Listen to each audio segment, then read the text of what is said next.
నమస్కారం N99 news కి స్వాగతం. హెడ్లైన్ చూద్దాం.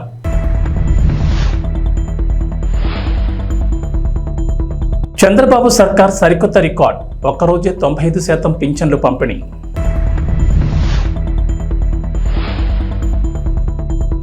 ఏపీ ప్రభుత్వం సంచలన నిర్ణయం, జగన్ ఇంటి దగ్గర ఉన్న హై సెక్యూరిటీ ఏర్పాట్ల తొలగింపు.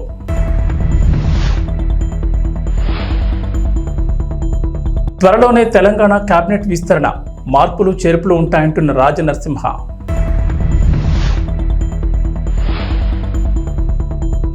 హైదరాబాద్లో విపత్తుల నిర్వహణకు హైడ్రా, ఓఆర్ఆర్ వరకు సేవల విస్తరణ. ఆంధ్రప్రదేశ్ మాజీ ముఖ్యమంత్రి వైఎస్ జగన్మోహన్ రెడ్డి తాడేపల్లి నివాసం దగ్గర భద్రతకు సంబంధించి ప్రభుత్వం కీలక నిర్ణయం తీసుకుంది. అక్కడ కొన్ని మార్పులు చేపట్టగా జగన్ ఇంటి దగ్గర ఉన్న హై సెక్యూరిటీ ఏర్పాట్లను తొలగించింది. జగన్ ముఖ్యమంత్రిగా ఉన్న సమయంలో ఆయన భద్రతలో భాగంగా తాడేపల్లి నివాసానికి వెళ్లే రోడ్లు ఏర్పాటు చేసిన హైడ్రాలిక్ బొలాట్స్, టైర్ కిల్లర్స్ ను పూర్తిగా తొలగించారు. అలాగే జగన్ నివాసానికి పార్క్ విలాస్ ద్వారా వెళ్లే రోడ్లో చెక్ పోస్టులు ఉన్నాయి, వాటిని కూడా అధికారులు అక్కడి నుంచి తొలగించారు. జగన్ తాడేపల్లి నివాసానికి వెళ్లే 4 లైన్ల రోడ్ల రాకపోకలు మరింత సులభంగా ఉండేందుకు చర్యలు తీసుకున్నారు అధికారులు.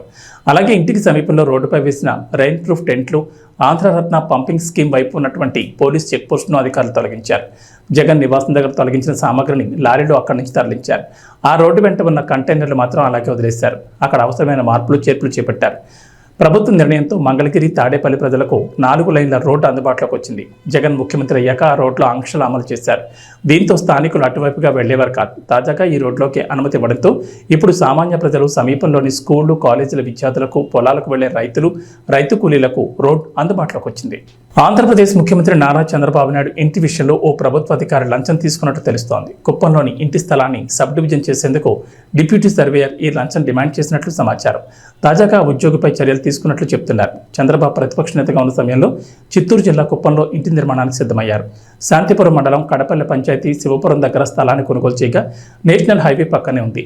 చంద్రబాబు ఇంటి నిర్మాణం కోసం కొనుగోలు చేసిన స్థలం వ్యవసాయ భూమి కావడంతో గృహ నిర్మాణం చేసేందుకు కుప్పం టీడీపీ నేతలు భూ వినియోగంగా మార్చి ఈ స్థలాన్ని సబ్ డివిజన్ చేయాలని దరఖాస్తును సంబంధిత ప్రభుత్వ కార్యాలయంలో అందజేశారు. అయితే ఈ స్థలాన్ని సబ్ డివిజన్ చేసేందుకు స్థానిక డిప్యూటీ సర్వేయర్ సద్దాం హుస్సేన్ 1.80 లక్షల లంచాన్ని డిమాండ్ చేశారట. టీడీపీ నేతలు ఆ మొత్తాన్ని సర్వేయర్కి అందజేసిన తర్వాతే ఆ ఫైల్ ముందుకు కదిలినట్లు తెలుస్తోంది. ఏపీకి చెందిన తెలుగుదేశం పార్టీ ఎంపీకి లోక్సభలో కీలక పదవి దక్కింది. లోక్సభ ప్యానెల్ స్పీకర్గా అరుదైన అవకాశం ఇచ్చారు.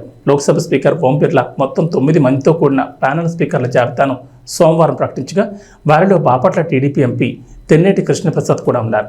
తెలుగుదేశం ఎంపీతో పాటుగా ఏ రాజా, పిసి మోహన్, జగదాంబికాపాల్, సంచారాయ్, శైల్జా, కాకోలి ఘోష్, దస్తీదార్, దిలీప్ సైకియా, అవధీష్ ప్రసాద్లు ప్యానెల్ స్పీకర్లుగా సభ నిర్వహణలో ఓం బిర్లాకు సహకరించనున్నారు. తనకు ప్యానెల్ స్పీకర్గా అవకాశం కల్పించిన లోక్సభ స్పీకర్ ఓం బిర్లాకు టీడీపీ ఎంపీ తెన్నేటి కృష్ణప్రసాద్ ధన్యవాదాలు తెలిపారు. తెన్నేటి కృష్ణప్రసాద్ రిటైర్డ్ ఐపీఎస్ అధికారి. ఆయన 1960లో హైదరాబాద్లో జన్మించారు. ఆయన తండ్రి సుబ్బయ్య ఐటీఐ ప్రిన్సిపల్ కాగా తల్లి Vijayalakshmi school teacher. Krishnaprasad NIT Warangal నుంచి బీటెక్ పూర్తి చేసి అహ్మదాబాద్ ఐఐఎం నుంచి ఎంబీఏ కూడా చేశారు. ఆయన 1986 బెంచ్ ఐపీఎస్ అధికారి. పోలీస్ శాఖలో 34 ఏళ్ల పాటు సేవలందించారు. రాష్ట్ర వ్యాప్తంగా వివిధ హోదాల్లో పనిచేశారు. విజయవాడ పోలీస్ కమిషనర్గా, వరంగల్, విశాఖ రేంజ్లలో డీఐజీగా కీలక బాధ్యతలు నిర్వహించారు. విశాఖపట్నం, గుంటూరు, నెల్లూరు, మెదక్ జిల్లాల ఎస్పీలుగా పనిచేశారు. ఆంధ్రప్రదేశ్ చరిత్రలో చంద్రబాబు సర్కార్ సరికొత్త రికార్డు నమోదు చేసింది. రాష్ట్ర చరిత్రలో తొలిసారిగా పింఛన్ల పంపిణీలో ఓ రికార్డు నమోదైంది. ఒక్కరోజే 95% మేర పెన్షన్లు పంపిణీ చేసిన ప్రభుత్వం రికార్డును సృష్టించింది. సోమవారం రాత్రి 10 గంటలకల్లా 61.95 లక్షల మందికి పింఛన్ పంపిణీ చేసినట్లు అధికారిక వర్గాలు తెలిపాయి. రాష్ట్ర చరిత్రలో ఇదొక రికార్డు అని ప్రభుత్వ యంత్రాంగానికి ముఖ్యమంత్రి చంద్రబాబు అభినందనలు తెలిపారు. మిగిలిన వారికి మంగళవారం వారి ఇళ్ల వద్ద నగదు అందించనున్నట్లు తెలిపారు. గత ప్రభుత్వ హయాంలో 2.65 లక్షల మంది వాలంటీర్లున్నా గతంలో ఎన్నడూ ఇంత వేగంగా పింఛన్ పంపిణీ జరగలేదు. గత వైఎస్ఆర్సీపీ ప్రభుత్వ హయాంలో 2.65 మంది వాలంటీర్లున్నా ఒక్క రోజులో పంపిణీ చేసింది కేవలం 88% మాత్రమే అని చెప్తున్నారు. రాష్ట్ర వ్యాప్తంగా చూస్తే శ్రీకాకుళం, విజయనగరం, కడప జిల్లాలో అత్యధికంగా 97% పింఛన్ల పంపిణీ పూర్తి చేశారు. అత్యల్పంగా అల్లూరు సీతారామరాజు జిల్లాలో 91% పింఛన్ పంపిణీ పూర్తయింది. ఉదయం 6 గంటల నుంచి 1.30 లక్షల మంది సచివాలయ ఉద్యోగులు పింఛన్లు పంపిణీ ప్రారంభించారు. హైదరాబాద్ మహానగరం రోజురోజుకి అభివృద్ధి చెందుతోంది. నగరం భౌగోళిక పరిధిని పెంచనున్నట్లు ముఖ్యమంత్రి రేవంత్ రెడ్డి వెల్లడించారు. ఈ నేపథ్యంలో విపత్తుల నిర్వహణ విభాగం పరిధిని, దాని బాధ్యతలను విస్తరించాలని అధికారులను ఆదేశించారు. జీహెచ్ఎంసీ, దాని చుట్టూ ఉన్న 27 మున్సిపాలిటీలు, కార్పొరేషన్లు, 33 గ్రామ పంచాయతీల వరకు మొత్తంగా ఔటర్ రింగ్ రోడ్ వరకు విపత్తుల విభాగం సేవలు అందించేందుకు వ్యవస్థాపరమైన మార్పులు చేయాలని చెప్పారు. మున్సిపల్ వ్యవహారాలు, HMDA, Musi river front development corporation అధికారులతో సోమవారం సీఎం రేవంత్ సుదీర్ఘ సమీక్షా సమావేశం నిర్వహించారు. ఈ సందర్భంగా అధికారులకు కీలక ఆదేశాలు జారీ చేశారు. విపత్తుల నిర్వహణ విభాగానికి ఇక నుంచి Hyderabad disaster response and assets monitoring protection అని పేరు మార్చాలని ప్రాథమికంగా నిర్ణయించారు. ఈ విభాగానికి డీఐజీ స్థాయి అధికారిని డైరెక్టర్గా, ఎస్పీ స్థాయి అధికారులు అడిషనల్ డైరెక్టర్లుగా ఉండేలా చూడాలన్నారు. GHMC, HMDA, water board, city traffic వివిధ విభాగాల నుంచి ప్రత్యేక బృందాలను ఈ విభాగంలో నియమించాలని సూచించారు. కేవలం వరదలు, ప్రమాదాలు సంభవించినప్పుడే కాకుండా ఇకపై విపత్తుల నిర్వహణ విభాగం నగర ప్రజలకు అవసరమైన సేవలు నిరంతరం అందించేలా పునర్వ్యవస్థీకరించాలని ఉన్నతాధికారులను ఆదేశించారు. తెలంగాణలో గత కొద్ది రోజులుగా కేబినెట్ విస్తరణపై జోరుగా చర్చ నడుస్తున్న విషయం తెలిసింది. ఇటీవల సీఎం రేవంత్ రెడ్డి ఢిల్లీకి వెళ్లగా అధిష్టానంతో నామినేటెడ్ పోస్టులు, టీపీసీసీ కొత్త అధ్యక్షుడి నియామకంతో పాటు మంత్రివర్గ విస్తరణపైనే ప్రధానంగా చర్చించారనే వార్తలు కూడా వినిపిస్తున్నాయి. ప్రస్తుతం హాట్ టాపిక్గా మారిన ఈ విషయంపై వైద్య ఆరోగ్య శాఖ మంత్రి దామోదర్ రాజనరసింహ కీలక వ్యాఖ్యలు చేశారు. సోమవారం మీడియా ప్రతినిధులతో చేసిన చిట్ చాట్లో మంత్రి రాజనరసింహ ఇంట్రెస్టింగ్ విషయాలు పంచుకున్నట్లు తెలుస్తోంది. త్వరలోనే తెలంగాణ కేబినెట్ విస్తరణ ఉంటుందని మంత్రి దామోదర్ రాజనరసింహ స్పష్టం చేశారు. ప్రస్తుతం ఉన్న మంత్రివర్గంలో కొన్ని శాఖల్లో మార్పులు చేర్పులు ఉంటాయని చెప్పుకొచ్చారు. ఈ మార్పుల్లో భాగంగా ప్రస్తుతం గిరిజన సంక్షేమ శాఖ మంత్రిగా ఉన్న సీతక్కకు హోంశాఖకు ఇచ్చే అవకాశం ఉందని రాజనరసింహ లీక్ ఇచ్చారు. మరోవైపు ఎమ్మెల్యేలు కోమటిరెడ్డి రాజగోపాల్ రెడ్డి, దానం నాగేందర్ కూడా కేబినెట్ విస్తరణలో భాగంగా చోటు దక్కనుందని మంత్రి చెప్పుకొచ్చారు. నిజామాబాద్ జిల్లా నుంచి కూడా ఒకరికి మంత్రి పదవి ఇవ్వనున్నట్లు తెలిపారు. త్వరలోనే వైద్య శాఖలోనూ ప్రక్షాళన ఉంటుందని తెలిపారు. అయితే వలస వచ్చిన నేతలకు మంత్రి పదవులు ఉండవని పార్టీ నేతలు పదే పదే లీకులు ఇచ్చినా కండువ కప్పుకునేటప్పుడు ఇచ్చిన హామీని రేవంత్ రెడ్డి నెరవేర్చనున్నట్లు తెలుస్తోంది. తెలంగాణలో సొంత ఇల్లు లేని పేదలకు ఇల్లు నిర్మిస్తామని కాంగ్రెస్ ఎన్నికల ముందు హామీ ఇచ్చిన సంగతి తెలిసిందే. గత బీఆర్ఎస్ ప్రభుత్వం డబుల్ బెడ్రూమ్ ఇండ్లు నిర్మించగా కాంగ్రెస్ ఇందిరమ్మ ఇండ్లు నిర్మిస్తామని హామీ ఇచ్చారు. 6 గ్యారంటీల్లో భాగంగా ఈ పథకాన్ని అమలు చేయనున్నారు. సొంత జాగా ఉన్న పేదల ఇండ్ల నిర్మాణానికి 5 లక్షల రూపాయల ఆర్థిక సహాయం అందించనున్నారు. జాగా లేని వారికి స్థలంతో పాటు డబ్బులు కూడా మంజూరు చేస్తామని ప్రకటించారు. అయితే ఇందిరమ్మ ఇళ్లకు సోలార్ పవర్ తప్పనిసరి కానుంది. అయితే ఇది రాష్ట్ర వ్యాప్తంగా కాదు, హైదరాబాద్ శివారు, ఔటర్ రింగ్ రోడ్తో పాటు కొత్తగా నిర్మించనున్న రీజనల్ రింగ్ రోడ్ మధ్య నిర్మించే ఇండ్లకు సోలార్ తప్పనిసరి చేయనున్నట్లు తెలుస్తుంది. ఈ ప్రాంతాల్లో ఇండ్లు నిర్మించుకోవాలంటే సోలార్ పవర్ తప్పనిసరిగా పెట్టుకోవాల్సింది. ఈ మేరకు ఇప్పటికే సోలార్ పవర్ వినియోగిస్తున్న చెన్నై, బెంగళూరు, ముంబైలోని పేదల ఇండ్లను డిప్యూటీ సీఎం భట్టి విక్రమార్కతో పాటు అధికారులు పరిశీలించనున్నట్లు తెలిసింది. ముఖ్యమంత్రి చంద్రబాబు నాయుడు పెన్షన్దారులు బోలెడంత భరోసా కల్పించారని 4వ వార్డు టీడీపీ మాజీ కౌన్సిలర్ ప్రమేళం అన్నారు. చంద్రబాబు నాయుడు ఎన్నికల్లో ఇచ్చిన హామీల్లో కీలకమైన పింఛన్ పెంపు కార్యక్రమంలో భాగంగా 4వ వార్డు నందు ప్రమేళమ్మ టీడీపీ నాయకులు, సచివాలయ సిబ్బందితో కలిసి పెన్షన్ లబ్ధిదారుల ఇంటికి వెళ్లి పెంచిన 7,000 రూపాయల పింఛను అందజేశారు. ఈ కార్యక్రమంలో నాయకులు పాల్గొన్నారు.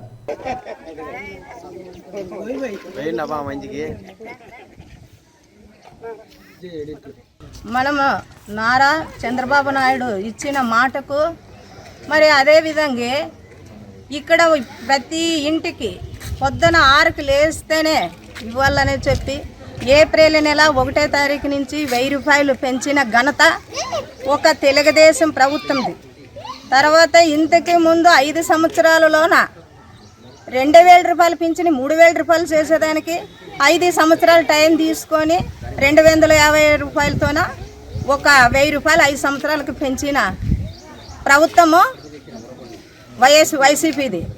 అది ప్రభుత్వానికి ఇప్పుడు ఒక నిదర్శనంగా ఒక చంద్రబాబు నాయుడు ఇంకా ఎలక్షన్స్ గెలక ముందునే 1000 రూపాయలు ఏప్రిల్ నెలలోనే ఇచ్చినాడు.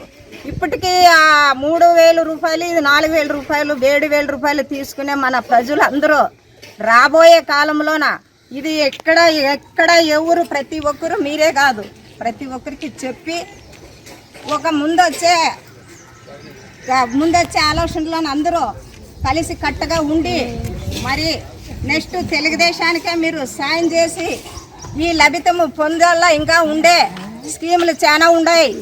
ప్రతి ఒక్క ఇంటికి, ప్రతి ఒక్క మహిళలకి, ప్రతి ఒక్క పిల్లకు, అందరికీ ప్రతి ఒక్కటి ఆయన చెప్పిండే పథకాలు ఖచ్చితంగా అమలు చేసి ఇంటికి అందించి ఆ పేరు నిలబెట్టుకునే నాయకుడు ఒక నారా చంద్రబాబు నాయుడు.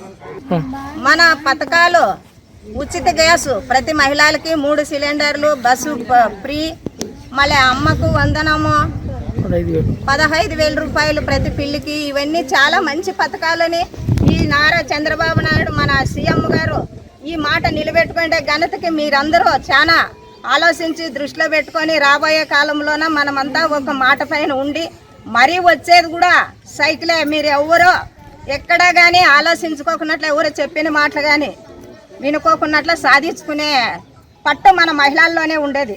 మీ అందరూ వచ్చి ఇక్కడ విన్నందుకు మీ అందరికి ప్రత్యేకంగా ధన్యవాదాలు తెలుపుకొని సెలవు తీసుకుంటాం. సిద్దిపేట జిల్లా గజ్వేల్లో doctors day, chartered accounts day సందర్భంగా ఇంటర్నేషనల్ వైశ్య ఫెడరేషన్ సిద్దిపేట జిల్లా అధ్యక్షుడు నేతి శ్రీనివాస్, యువజన విభాగం అధ్యక్షుడు ఎన్సీ సంతోష్ ఆధ్వర్యంలో డాక్టర్లకు, చార్టెడ్ అకౌంట్లకు శాలువాలతో సత్కరించి మెమోంటోలు అందజేసి అభినందనలు తెలిపారు. ఈ కార్యక్రమంలో municipal chairman Rajamouli, councillor Uppala Mettaiah, Nangunuru Satyanarayana, doctor Mallaiah, doctor Lingam పాల్గొన్నారు. ఈ సందర్భంగా మాట్లాడుతూ ఇంటర్నేషనల్ వైశ్య ఫెడరేషన్ ఆధ్వర్యంలో చక్కటి కార్యక్రమం ఏర్పాటు చేసిన ఇంటర్నేషనల్ వైశ్య ఫెడరేషన్ సభ్యులను అభినందించారు. తల్లిదండ్రులు, గురువులు, డాక్టర్లు మనకు కనిపించే దేవుళ్ళని, వారిని గౌరవించాల్సిన బాధ్యత ప్రతి ఒక్కరిపై ఉందన్నారు.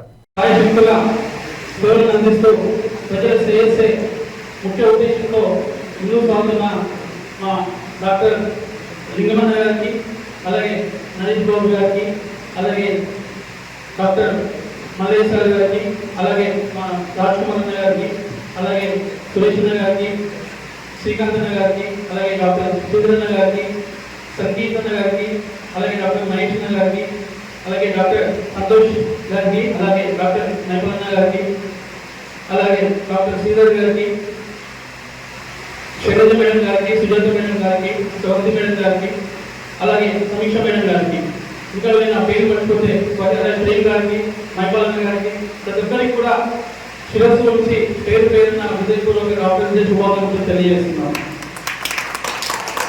అలాగే ప్రతి మనిషికి ఫైనాన్షియల్ డిసిప్లిన్ అనేది చాలా ముఖ్యం. సో ఫైనాన్షియల్ డిసిప్లిన్ లేకపోతే ఎవరి అభివృద్ధి కూడా ముందుకు సాగదు. అలాగే దేశ అభివృద్ధి కావచ్చు, రాష్ట్ర అభివృద్ధి కావచ్చు, ఒక మనిషి వ్యక్తిగత అభివృద్ధి కావచ్చు, ఫైనాన్షియల్ డిసిప్లిన్ అనేది వారి సేవలు అందిస్తూ తల్లి గర్భంలో శిశువుకు దేవుడు ప్రారంభమవుతే ఆ శిశువుకు ప్రయోజనమైనటువంటి వృత్తే డాక్టర్ ఉంది. అందుకే ఇది మౌనమైనటువంటి వైద్య వృత్తిలో కొనసాగుతూ ఈరోజు సమాజంలో ఒక మంచి గౌరవాన్ని పొందుతున్నటువంటి డాక్టర్లందరికీ, అలాగే ఈశ్వరాయ్ గారి పేరు మీద చాలా విషయాలు లింగం గారు, కృష్ణపతి గారు, నాగేష్ బాబు గారు చెప్పడం జరిగింది. వారి జననం మరణం కూడా ఒకటే కాబట్టి ఈ సందర్భంగా ఆయన ఒక డాక్టర్ని కాకుండా ఇప్పుడే వచ్చేటటువంటి నాగమణి గారు వేదికపై రావాల్సిందిగా కోరుతున్నాం.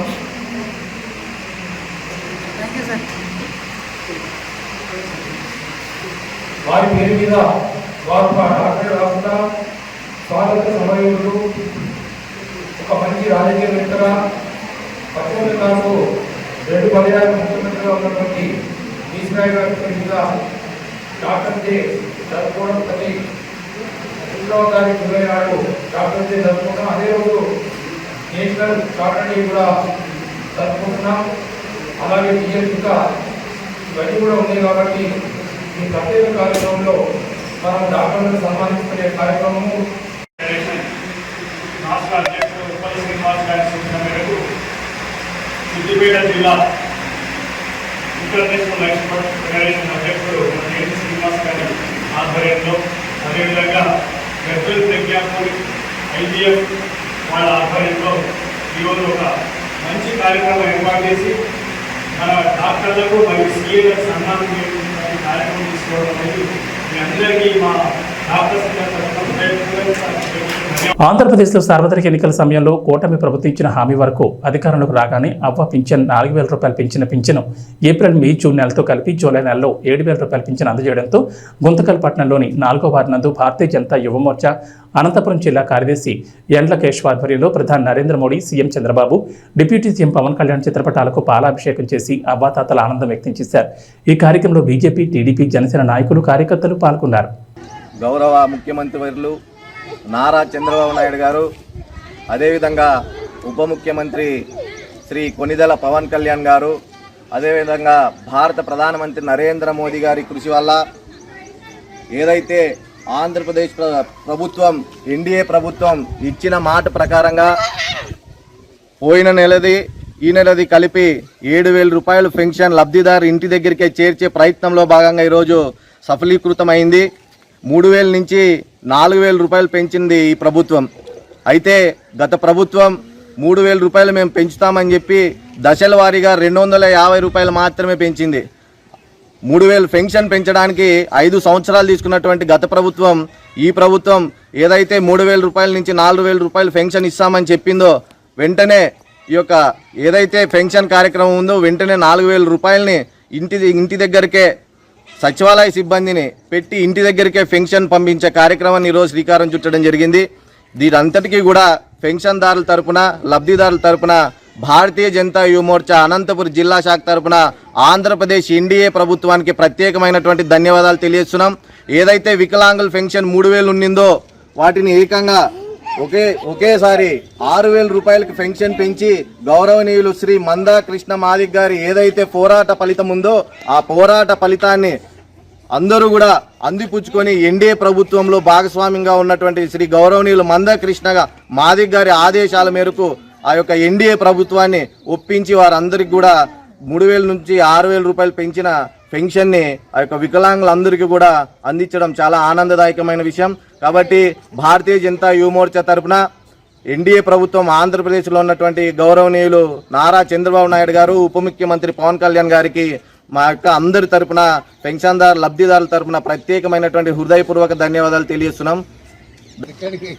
ఏదైతే గత ప్రభుత్వం సచివాలయ సిబ్బందిని ఉపయోగించుకోకుండా కేవలం వాలంటరీ వ్యవస్థ ద్వారా పెన్షన్ని ఇంటికి అందిస్తున్నాము, వాలంటరీ వ్యవస్థ తీసేశారు కాబట్టి సచివాలయ సిబ్బంది ద్వారా ఇంటింటికి పెన్షన్ అందే కార్యక్రమం జరగదు అని అపోహలు సృష్టించి ఎన్నో సహజ మరణాలను కూడా పెన్షన్ వల్ల రోడ్లో నిలబడి లేకుంటే ఆ ఆఫీసు చుట్టూ తిరిగి చనిపోయినారనే అపోహలను ప్రజల్లో రేకెత్తించారు.